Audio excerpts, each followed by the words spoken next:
Что у нас там по ящику-то? Может, новости какие вышли.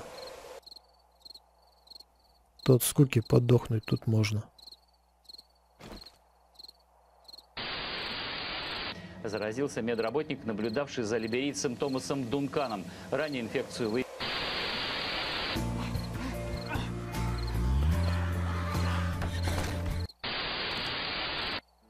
Приветствую вас, друзья, с вами Сурвагер, а на ваших экранах очередной 19-й выпуск новостей по игре 7 Days to Die, в котором вас, как всегда, ждут самые последние новости с ютуба, форума и прочих злачных мест. Поехали! К сожалению, пошла уже третья неделя с момента выхода последнего видео от Джоэла с обзором обновления анимации персонажей и нового транспорта. Через неделю после выхода последнего видео Джоэл в Твиттере опубликовал скриншот обновленного оленя и пообещал, что в конце той же недели выпустит видео с обзором этого оленя и, возможно, лани. Но видео так и не вышло. Как всегда, что-то пошло не так. Пора бы нам уже и привыкнуть к этому. Буквально день-два назад Джоэл разместил еще один скриншот. Сейчас вы видите его на своих экранах, и это новая 3D модель школьного автобуса. Совпадение или нет, но буквально за 4 дня до этого Денис Ушаков из разработчиков отечественного мода «Экспериментальные рецепты» выпустил видео с обзором очень похожего школьного автобуса, правда более потрепанного, чем тот, что показал нам Джоэл. В видео Дениса Ушакова видно, что автобус представляет собой конструкцию, внутри которой вполне может перемещаться персонаж. Также внутри автобуса есть что обыскать, в частности в данный момент имеется как минимум один лутабельный ящик. Могу ошибаться, но мне кажется, что именно в таком виде мы и получим в игре автобус, изображенный на скриншоте Джоэла. На этом можно было бы и завершить этот выпуск новостей, так как больше никакой информации ни от Джоэла, ни от Роланда не поступало. Но ситуацию спас один из программистов студии The Fun Pimps. Я бы даже сказал, что только благодаря ему появился этот выпуск новостей. Но не делать же видео с обзором парочки скриншотов в самом деле. Итак, полная переработка эффектов бафов, а именно замена старой системы эффектов на более надежную и оптимизированную структуру, предназначенную для работы с предметами и событиями в игре, которые могут происходить во время действия эффекта. Полная переработка развития персонажа, а именно замена старой системы навыков на более надежную и оптимизированную структуру, также предназначенную для работы с предметами и эффектами. Вот такие пункты были добавлены в раздел нововведений 17 альфы одним из программистов, ник которого произносится как Киньяджиу. В ответ на мою просьбу, а также по просьбам присоединившихся ко мне форумчан, Киньяджи попытался подробнее рассказать, что он имел в виду. Получилось так себе, но кое-что из этого все же удалось перевести с технического на человеческий язык. Итак, если кратко, то в основном предметы больше не будут использовать характеристики, определяющие их свойства. Теперь характеристики будут заменены на пассивные эффекты, которые будут влиять на персонажа и предметы в момент нанесения или получения урона персонажем, или при нанесении урона по предметам, блокам, броне и прочему. Новая система будет более эффективно отслеживать самые разнообразные события, происходящие в мире игры. И в зависимости от происходящего события будет происходить то или иное ответное событие. К примеру, увеличение скорости, замерзание персонажа, увеличение высоты прыжка, уменьшение или увеличение урона и прочее. А список этих событий, кстати, был существенно расширен. Проще говоря, новая система позволит расширить влияние на параметры игрока и в конце концов ввести в игру специальные предметы, такие как легендарное оружие, инструменты, одежду и броню. И в зависимости от эффектов, которые имеет тот или иной предмет, будут пересчитываться базовые навыки персонажа в ту или иную сторону, в зависимости от того, что вы носите и держите в руках.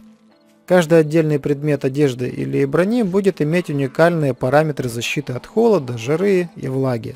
Эти параметры благодаря новой системе будут напрямую зависеть от состояния предметов. Чем хуже состояние, тем меньше значение положительного эффекта и защиты. Надев уникальную обувь с определенными эффектами, наш персонаж, к примеру, сможет быстрее бегать, дальше или выше прыгать, такие себе сапоги-скороходы. Каждое оружие ближнего боя также будет уникальным по параметрам и предположительно сможет дать способность наносить удары быстрее, чаще оглушать противников, вызывать кровотечение или даже поджигать.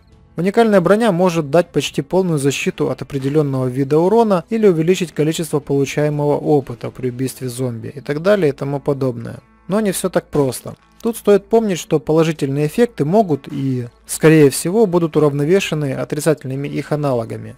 К К примеру, броня, дающая больше опыта при убийстве зомби, одновременно может увеличивать шанс на получение персонажем кровотечения или оглушения.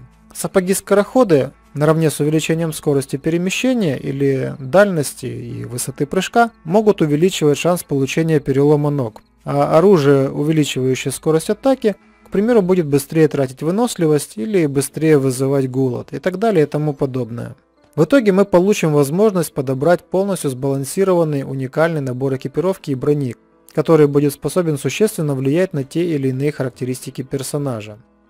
Не стоит также забывать о том, что данная система также будет интегрирована и в обновленную систему модификации оружия, где каждая модификация, по аналогии с описанной выше системой, будет иметь свой уникальный набор положительных и отрицательных характеристик.